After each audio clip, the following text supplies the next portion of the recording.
لیکن ہر مسئلے کے لیے میں آپ کو ایک ہی دعا بتا دیتا ہوں. اکثر لوگ مجھے ای میل کرتے ہیں جی روزگار کے لیے، کوئی کہتا ہے جی اولاد کے لیے، کوئی کہتا ہے جی پریشانی دور کرنے کے لیے، کوئی کہتا ہے جی جو رزق میں برکت کے لیے، کوئی کہتا ہے بیماری دور کرنے کے لیے کوئی دعا بتا دیں. بھائیو ہم آپ کو 50 دعائیں نہیں بتاتے ہیں، ایک دعا بتاتے ہیں، ایک دعا جو اکثر مسلمانوں کو پہلے ہی آتی ہے. اس کو ترجمے کے ساتھ یاد کر لیں اور اس دعا کو آپ ہر جگہ پڑھیں، جس مقصد کے لیے پڑھیں. اور الحمدللہ قرآن حکیم میں سورۃ البقرہ کی آیت نمبر 201 کے اندر اللہ تعالیٰ نے وہ دعا اہل ایمان کو تعلیم فرمائی ہے اور مومنین کی نشانی بتایا ہے اس دعا کو کہ مومنین اس کے ذریعے اللہ تعالیٰ سے دعا مانگتے ہیں. اور آگے اللہ تعالیٰ نے اپنا فتویٰ بھی سنا دیا ہے کہ جو کوئی ان الفاظ کے ساتھ ہم سے دعا مانگتا ہے ہم اس کی اس دعا کو دنیا اور آخرت میں اس کے حق میں قبول کریں گے. الحمدللہ. اور وہ دعا ہے سورۃ البقرہ آیت نمبر 201 ربنا آتنا فی الدنیا حسنہ وفی الآخرۃ حسنہ وقنا عذاب النار. یہ وقف کر کے میں نے پڑھا اور کنٹینیوس پڑھیں گے. ربنا آتنا فی الدنیا حسنۃ وفی الآخرۃ حسنۃ وقنا عذاب النار. اب اس کا ترجمہ بھائیو یاد کرنا کوئی راکٹ سائنس ہے. ربنا آتینا، اے رب ہمارے ہمیں عطا فرما، ہمیں دے دے. فی الدنیا حسنہ، اس دنیا میں بھلائی. وفی الآخرۃ حسنہ، اور آخرت میں بھلائی. اور آخرت کی سب سے بڑی بھلائی کیا؟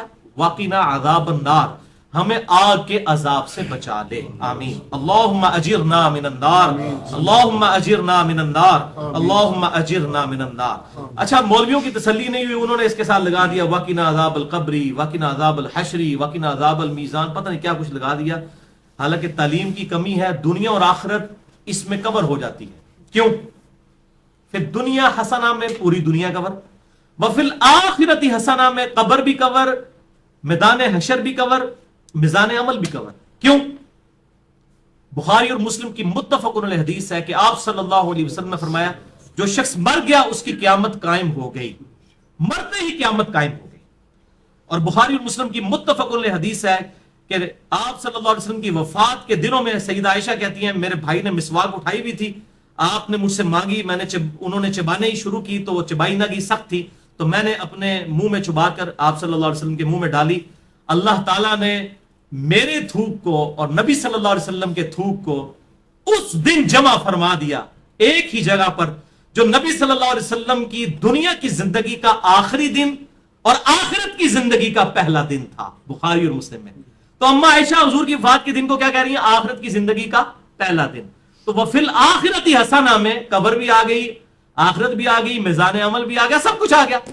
تو یہ مولویوں نے خام خواہ بیچ میں چیزیں، وہ کسی نے ودخلنا مال ابرار یا عزیز و یا غفار، پتہ نہیں کیا کچھ بیچ میں لگایا ہوا ہے. بس یہ کامل دعا یہی ہے، ربنا آتنا فی الدنیا حسنہ وفی الآخرۃ حسنۃ وقنا عذاب النار. اس کو بدل نہیں سکتے، یہ بہت خطرناک معاملہ ہے. بخاری اور مسلم کی متفق علیہ حدیث ہے. ایک صحابی کو آپ نے دعا تعلیم فرمائی وضو کے بعد کی، اس میں الفاظ تھے بنبی کا ارسلتا، میں ایمان لایا اس پر جو تیرے نبی کے ساتھ نازل ہوا. اس صحابی نے دعا پڑھتے ہوئے کیا دیا؟ برسولی کا ارسلتا. اب کوئی فرق ہے؟ میں ایمان لایا اس کتاب پر جو تیرے رسول پر نازل ہوئی. رسول تو سپرلیٹو ڈگری ہے، نبی سے بھی اوپر کی ڈگری. ہر نبی رسول نہیں ہوتا، چند ایک رسول. آپ صلی اللہ علیہ وسلم فرمایا تو نے میرے الفاظ کیوں چینج کیے؟ وہی کیا جو میں نے کہا تھا بنبی کا ارسلتا. اب اس نے کہا یا رسول اللہ میں نے کون سی گستاخی کر دی ہے؟ میں تو اچھے الفاظ استعمال کیے ہیں، عشق دے چلے نمبر لے گئے، عقل والے ہوتے انجے ہی عملہ گالیاں، کچھ نہیں انہوں نے کہا. اب جو نبی صلی اللہ علیہ وسلم اپنے الفاظ کو نہیں بدلنے دے رہے اور اچھے الفاظ اس نے استعمال کیے، وہ یہ اجازت دیں گے کہ آپ صلی اللہ علیہ وسلم کی سنت دعاؤں کو آپ اس حوالے سے چینج کریں کہ اس میں چیزیں ایڈ کرنا شروع کر دیں، یہ آپ صلی اللہ علیہ وسلم اجازت دیں گے؟ تو یہ بدعت کے ٹاپک پہ میں نے کم از کم 5 گھنٹے کی گفتگو ریکارڈ کروا دی ہے، مثلا نمبر 75A اور 75B اہل سنت پاک.com پہ. اس میں بھی میں نے یہ ان حدیثوں کو ڈیٹیل کے ساتھ ڈسکس کیا تھا. لہذا نوکری کا مسئلہ ہو، رشتے کا مسئلہ ہو، پیپر دیے ہوئے ہو، پاس ہونے کا ایشو ہو، بیماری کا مسئلہ ہو، کوئی مسئلہ ہے اپنے ذہن میں رکھیں اور پھر دنیا حسنہ کو دل میں رکھیں کہ دنیا میں میرے لیے بھلائی، ہر چیز بھلائی. اچھی صحت کیا بھلائی نہیں ہے؟ اچھی نوکری کیا بھلائی نہیں ہے؟ اچھی بیوی کیا بھلائی نہیں ہے؟ ہر چیز ذہن میں رکھتے ہوئے جو آپ کی خواہش ہے یہ دعا کریں ربنا آتنا فی الدنیا حسنہ وفی الآخرۃ حسنۃ وقنا عذاب النار. اور اس میں یقین کریں آپ کو گلٹ بھی نہیں ہوگا. صرف آپ اللہ سے دنیا نہیں مانگ رہے ہوں گے، کیونکہ سورۃ البقرہ میں آتا ہے کہ جو دنیا دار لوگ ہیں نا، جو اللہ سے باغی لوگ ہیں، وہ کہتے ہیں اللہ ہمیں دنیا میں ہی عطا فرما دے، اور اللہ تعالیٰ پھر ساتھ فرماتا ہے سورۃ البقرہ آیت نمبر 201 کہ جو میرے نیک ایمان والے بندے ہیں وہ یہ نہیں کہتے اللہ ہمیں دنیا میں ہی دے دے، وہ کہتے ہیں ربنا آتنا فی الدنیا حسنہ وفی الآخرۃ حسنۃ وقنا عذاب النار۔ اچھا اب آپ ویسے دعا کر رہے ہو اللہ میں پاس ہو جاؤں یا اچھا رشتہ ہو جائے، نوکری لگ جائے، اس وقت آپ پیورلی دنیا کی دعا کر رہے ہوں گے، لیکن جب آپ یہ دعا کریں گے تو آپ اللہ تعالیٰ کو بھی ناراض نہیں کریں گے، دونوں چیزیں ایڈ ہو جائیں گی ساتھ، یعنی اللہ تعالیٰ کو بھی آپ سے کوئی گلہ شکوہ اس حوالے سے نہیں رہے گا۔ آپ کہہ رہے ہوں گے یا اللہ ربنا آتنا فی الدنیا حسنہ وفی الآخرۃ حسنۃ وقنا عذاب النار، تو آپ اہل ایمان میں شامل ہو جائیں گے سورۃ البقرہ آیت نمبر 201 کے تحت۔ اسی کانٹیکسٹ میں 3 احادیث ہیں بڑی اہم الحمدللہ۔ پہلی حدیث صحیح بخاری میں 6399، صحیح مسلم میں 6840، مشکات میں 2487۔ سیدنا انس ابن مالک رضی اللہ تعالیٰ عنہ جنہوں نے 10 سال تک آپ صلی اللہ علیہ وسلم کو وضو کروایا، آپ کی وفات کے بعد 82 سال تک زندہ رہے اور 93 ہجری کے اندر بصرہ میں فوت ہوئے۔ آخر میں فوت ہونے والے چند صحابہ میں سے ہیں انس ابن مالک، بہت قریبی صحابی آپ صلی اللہ علیہ وسلم۔ ان سے کسی تابعی نے آگے پوچھا کہ بتائیے کہ اللہ کے نبی صلی اللہ علیہ وسلم جب اللہ سے مانگا کرتے تھے تو کیا دعا مانگا کرتے تھے؟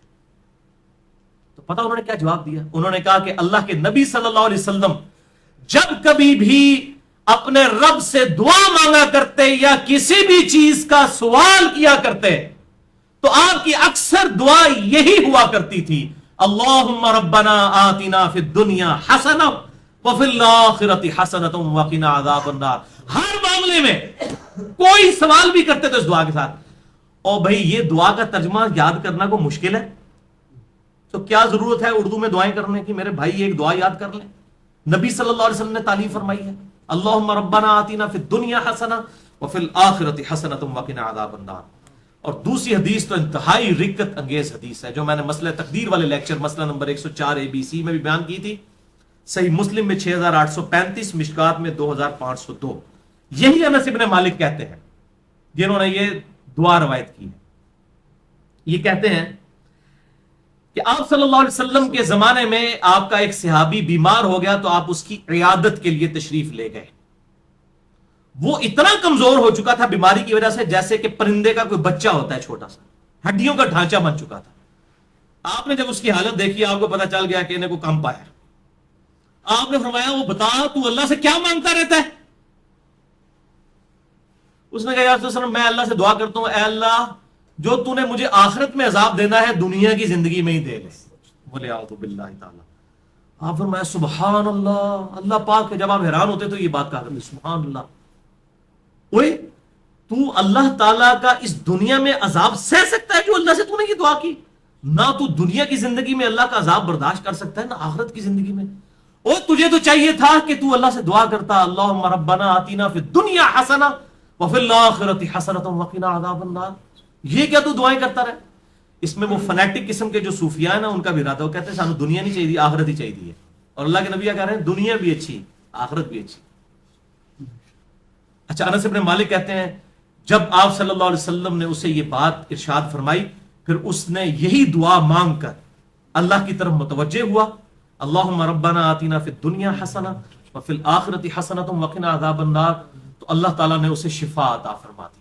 اب اس سے بھی پتہ چلا بیماری کی شفا بھی یہی ہے، اللہم ربنا آتنا فی الدنیا حسنہ وفی الآخرۃ حسنۃ وقنا عذاب النار۔ آپ میں کہتا ہوں یہ جامع دعا کریں، ساری دعائیں جو ہیں اس کے اندر شامل ہیں۔ اچھا قرآن میں تو ہے ربنا آتنا فی الدنیا حسنہ، اور بخاری مسلم میں ہے اللہم ربنا آتنا فی الدنیا حسنہ، تو اللہم کے ساتھ اے ہمارے اللہ یہ بھی ٹھیک ہے اور صرف ربنا آتنا بھی ٹھیک ہے، بلکہ قرآن حکیم میں سورۃ المائدہ میں حضرت عیسیٰ علیہ السلام کی جو دعا آتی ہے اس میں بھی ہے اللہم ربنا انزل علینا مائدۃ من السماء، تو قرآن میں بھی الفاظ ہیں اللہم ربنا کے۔ ویسے تو ہمارے لیے بخاری مسلم کے الفاظ ہی کافی تھے، لیکن میں پھر بھی کیڑا نکالنے کے لیے کوئی یہ نہ کہ جی قرآن میں تو صرف ربنا آیا آپ اللہم کیوں لگا رہے ہیں، تو اللہ تعالیٰ نے بھی یہ دعا حضرت عیسیٰ علیہ السلام کی نقل کی ہے اللہم ربنا آتنا فی الدنیا حسنہ، یہ پڑھنا بخاری مسلم سے ثابت ہوا، اور اللہم ربنا انزل علینا مائدۃ من السماء سورۃ المائدہ کے آخری رکوع میں حضرت عیسیٰ علیہ السلام کے کانٹیکسٹ میں یہ الحمدللہ اللہم ربنا کے ساتھ یہ آئی ہے۔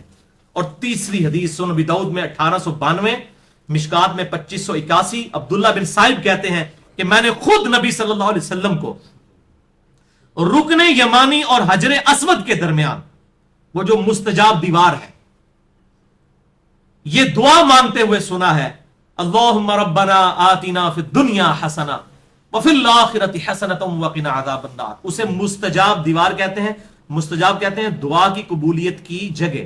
70 انبیاء کا مصلی ہے، آپ وہاں پر کھڑے ہوں تو آپ کا رخ دونوں قبلوں کی طرف ہو جاتا ہے، بیت المقدس کی طرف بھی اور خانہ کعبہ کی طرف بھی.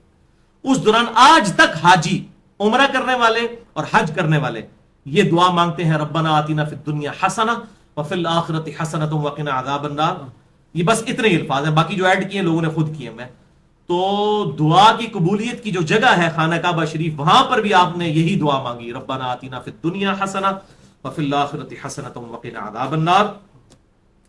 اسماء اعظم اور دعا کی قبولیت کے لیے کیا کیا طریقے ہیں، اس حوالے سے میرا مسئلہ نمبر 82 ڈیٹیل کے ساتھ ریکارڈ ہے. اور بھائیو، بخاری اور مسلم اور باقی احادیث کی روشنی میں کئی ایک مقامات ہیں جو دعا کی قبولیت کی جگہ ہیں. مثلا اذان اور اقامت کے درمیان جو وقفہ ہے جماعت کھڑے ہونے تک کا، یہ دعا کی قبولیت کا سبب ہے. ابو داؤد میں حدیث موجود ہے. آج میرا ٹاپک نہیں اس لیے میں سکپ کر رہا ہوں. اسی طریقے سے تیز بارش کے وقت دعا قبول ہوتی ہے.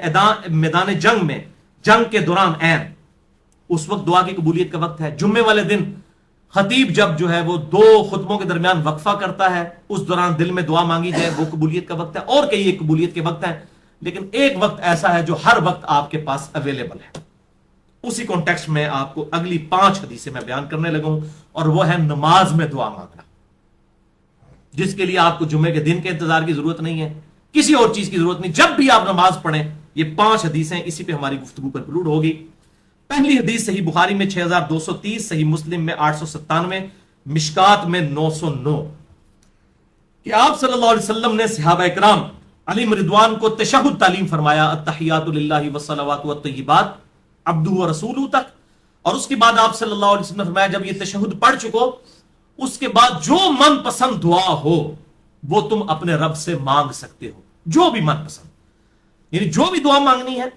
آپ کتاب و سنت میں اگر کوئی دعا آئی ہے وہ بھی مانگ سکتے ہیں، اس کے علاوہ بھی کوئی مانگ سکتے ہیں، لیکن مانگیں گے عربی میں. عربی سمبل آف یونٹی ہے مسلمانوں کا. اور ویسے ایک دعا ہی اللہم ربنا آتنا فی الدنیا حسنہ وفی الآخرۃ حسنۃ وقنا عذاب النار، یہی کافی ہے. بل اس حدیث میں عدم ذکر ہے درود ابراہیمی کا، وہ اگلی حدیثوں میں موجود ہے. صحیح مسلم میں 1739، مشکات میں 1257 میں ہے کہ اما عائشہ کہتی ہیں کہ نبی صلی اللہ علیہ وسلم جب تشہد بیٹھتے اللہ کی حمد بیان کرتے، اس کے بعد دعائیں کرتے. اور یہی حدیث سنن نسائی میں 1720 اور 1721 ہے کہ آپ صلی اللہ علیہ وسلم اللہ کی حمد بیان کرتے، اس کے بعد نبی صلی اللہ علیہ وسلم پر درود پڑھتے اور اس کے بعد اپنے رب سے دعائیں مانگا کرتے. اور یہی ترتیب ہے جو جامع ترمذی میں انٹرنیشنل نمبر کے مطابق 593 نمبر حدیث ہے کہ ایک صحابی تھے، انہوں نے بڑی تیزی سے نماز پڑھی اور اس کے بعد جو ہے وہ بڑی جلدی جلدی دعا مانگنا شروع کی. آپ صلی اللہ علیہ وسلم نے انہیں بلا کر نماز کا طریقہ سکھایا اور دعا مانگنے کا خصوصاً طریقہ اس میں موجود ہے کہ سکھایا. اور آپ صلی اللہ علیہ وسلم نے فرمایا کہ دعا میں جلدی نہ کرو، پہلے اللہ کی حمد بیان کرو، اس کے بعد دروشی پڑھو، پھر دعا مانگا کرو. اتنے میں ایک اور شخص آیا جس نے اللہ کی حمد بیان کی، دروشی پڑھا، پھر دعا مانگی تو آپ نے 2 دفعہ فرمایا سل تعطا، سل تعطا، مانگ تجھے دیا جائے گا، مانگ تجھے دیا جائے گا. یعنی درود شریف اور اللہ کی حمد یہ پروٹوکول ہے دعا کی قبولیت کا. تو اللہ کی حمد اور درود شریف، اور نماز میں یہی ہوتا ہے، آپ پہلے اللہ کی حمد کرتے ہیں، التحیات للہ والصلوات والطیبات، پھر نبی صلی اللہ علیہ وسلم پر سلام عرض کرتے ہیں، پھر درود شریف پڑھتے ہیں، اینڈ پہ دعائیں مانگتے ہیں آپ جا کے. وہ جتنی بھی دعائیں سنت سے ثابت ہیں، اللہم انی اعوذ بک من عذاب جہنم ومن عذاب القبر ومن فتنة المحیا والممات ومن شر فتنة المسیح الدجال، جو بخاری مسلم میں آتی ہے. یا اللہم ربنا آتنا فی الدنیا حسنۃ وفی الآخرۃ حسنۃ وقنا عذاب النار. یا رب اجعلنی مقیم الصلاۃ ومن ذریتی ربنا وتقبل دعائی ربنا اغفر لی ولوالدی وللمؤمنین یوم یقوم الحساب. یہ صحیح بخاری میں آتا ہے، حضرت ابوبکر صدیق کو آپ نے خصوصاً دعا سکھائی تھی، اللہم انی ظلمت نفسی ظلما کثیرا ولا یغفر الذنوب الا انت فاغفر لی مغفرۃ من عندک وارحمنی انک انت الغفور الرحیم. اس قسم کی اور دعائیں بھی ہیں، وہ کوئی بھی آپ مانگیں. اللہم ربنا آتنا فی الدنیا حسنہ وفی الآخرۃ حسنۃ وقنا عذاب النار، یہ تو جامع دعا ہے، یہ آپ تشہد میں مانگیں.